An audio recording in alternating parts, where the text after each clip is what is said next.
မင်္ဂလာပါရှင်အမေရိကန်ကာကွယ်ရေးဌာနမှအရာရှိအဆင့်မြင့်များသည့်ယနေ့မီဒီယာရှိတွင်ထုတ်ပြန်ခဲ့ပြီးအရှိအလဲပိုင်းဒေသရှိလက်ရှိစစ်ရေးလှုပ်ဆောင်ခြင်းများအပေါ်အရေးပါသောရှင်းလင်းချက်တွေပြုလုပ်ခဲ့ပါသည်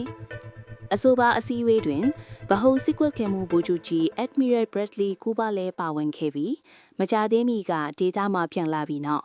Operation Epic Fury ဟုခေါ်သောလှုပ်ဆောင်မှုအပေါ်ကိုယ်တိုင်တွေ့ကြုံချက်များကိုမျှဝေခဲ့ပါတယ်ယခုလှုပ်ဆောင်မှု၏အထူးရည်ရွယ်ချက်မှာ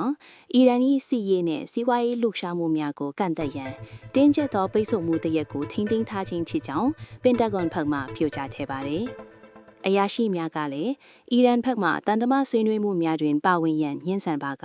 အမေရိကန်စစ်တပ်သည်လှုပ်ဆောင်မှုများကိုပုံမတိုးချဲ့ရန်အပြည့်အဝအသင့်ရှိနေကြောင်းအလီပီပြောကြားခဲ့သည်။ထို့အပြင်အီရန်စစ်တပ်နှင့်အစ္စလာမစ်ဒေါ်လာရေးလက်နက်ကင်တပ်ဖွဲ့များအတွက်တိုက်ရိုက်သတိပေးချက်တွေလည်းထုတ်ပြန်ခဲ့ပြီးအမေရိကန် intelligence သည်အီရန်၏စစ်ရေးလှုပ်ရှားမှုများကိုနိကတ်စွာစောင့်ကြည့်နေကြောင်းပြောကြားခဲ့သည်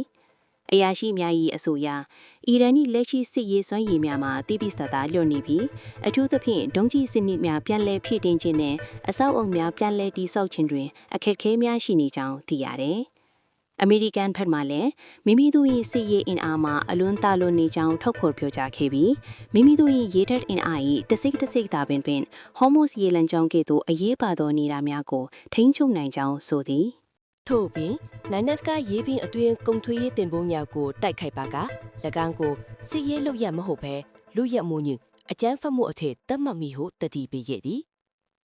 တစ်ဖက်တွင်လည်းစီးပွားရေးဖိအားများသုံးမိရန်အမေရိကန်ဖန်ဒါရေးဌာနမှ Operation Economic Fury ကိုစတင်အသုံးပြုနေကြောင်းသတင်းများထွက်ပေါ်လာခဲ့သည်အီရန်အပေါ်စီးပွားရေးပိတ်ဆို့မှုများကိုပုံမပြင်းထန်စေရန်ရည်ရွယ်ထားခဲ့သည်ထို့သောလည်းအရာရှိများကတန်တမနီလန်ထွေဖြည့်ဆင်းခြင်းကိုသာအဓိကရွေးချယ်လိုကြောင်းထပ်မံအတည်ပြုပြောကြားခဲ့ပြီးအီရန်ဘက်မှနျူကလ িয়ার လက်နက်ဖွံ့ဖြိုးမှုကိုတားဆီးမိသဘောတူညီမှတ်များကိုလက်ခံပါကအနာဂတ်တိုးတက်သောအခြေအနေတရက်ရရှိနိုင်ကြောင်းဆိုသည်ထို့သောသဘောတူညီမှုမရရှိပါကအီရန်၏စွမ်းအင်နှင့်အခြေခံအဆောက်အအုံများကိုဦးတည်သည့်စစ်ရေးတိုက်ခိုက်မှုများပုံမတိုးချဲ့နိုင်ကြောင်းလည်းတတိပေးခဲ့သည်ထို့အပြင်အစည်းအဝေးအတွင်းအမေရိကန်မီဒီယာအချို့အပေါ်ပြင်းထန်သောဝေဖန်မှုများလည်းထွက်ပေါ်လာခဲ့ပြီးစစ်တပ်၏အောင်မြင်မှုများနှင့်စစ်တောင်းစုဆောင်မှုတိုးတက်လာမှုများအပေါ်ဗက်လိုက်မှုရှိသောသတင်းထုတ်ပြန်မှုများရှိနေကြောင်းဆွတ်ဆက်ခဲ့သည်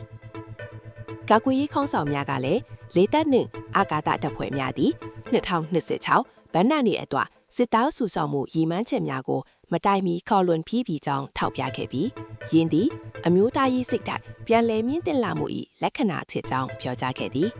နောက်ဆုံးတွင်အမေရိကန်စစ်သားများအားထောက်ခံအားပေးကြောင်းပြောကြားပြီးအီရန်အားတန်တမလန်ကိုရွေးချယ်ပါမဟုတ်ပါကအကျိုးဆက်များကိုရင်ဆိုင်ရမည်ဟုထပ်မံတတိပေးခဲ့သည်ဤတရင်စာရှင်းလင်းကွဲသည်စစ်ရေးအခြေအနေများကိုသာမဟုတ်ပဲဖိအားပေးမှုတရင်စကားပို့မှုနှင့်နိုင်ငံရေးရည်ရွယ်ချက်များပေါင်းစပ်ထားသည့်မဟာဗျူဟာတစ်ရပ်ကိုပြသနေသည်အမေရိကန်ဘက်မှအင်အားပြသမှုကိုပြင်းထန်စွာထောက်ဖော်ပြသနေသောလေဆွေးနွေးမှုအတွက်တကားကိုလည်းဖွင့်ထားဆဲဖြစ်သည်တိုးတော့ရင်းသဘောထားဤတိုက်ရိုက်ပြောဆိုမှုများသည့်တစ်ဖက်သက်အနက်ဖွင့်မှုများကြောင့်တင်းမာမှုများပုံမမြင့်တက်စေနိုင်သည့်အန်တရယ်လည်းရှိနေသည်ထို့အပြင်မီဒီယာအပေါ်ဝေဖန်မှုများပါဝင်လာခြင်းသည်နိုင်ငံရေးအလွှာတရထပ်မံပေါင်းထည့်လိုက်တဲ့ကဲ့သို့ဖြစ်သည်အတွင်းပြည်တွင်နှင့်နိုင်ငံတကာတွင်ရင်းတရင်ကိုလက်ခံမှုအပေါ်တက်ရောက်မှုရှိနိုင်သည်အရေးကြီးဆုံးအချက်မှာယခုအခြေအနေသည်ဆုံးဖြတ်ချက်အရေးကြီးသောလမ်းစုံတစ်ခုတွင်ရောက်ရှိနေပြီးနောက်လာမည့်နေ့များအတွင်းဆုံးဖြတ်ချက်များပေါ်မူတည်၍တန်တမန်ရဲလန်းတို့သို့မဟုတ်တိုက်ပွဲစီတို့ဦးတည်နိုင်ခြင်းဖြစ်သည်ဤသတင်းတင်ပြချက်ကိုအသုံးဝင်သည်ဟုခန်းစားရပါက like လုပ်ရန် subscribe လုပ်ရန်နဲ့နောက်ထပ်နိုင်ငံတကာသတင်းတွေခွဲခြမ်းစိတ်ဖြာမှုများအတွက်ဆက်လက်လိုက်နာရမမေ့ပါနဲ့သတင်းအချက်အလက်များကိုသိရှိနေပါတေချာစဉ်းစားပါနောက်ထပ်သတင်းတွင်ပြန်လည်တွေ့ဆုံကြပါမည်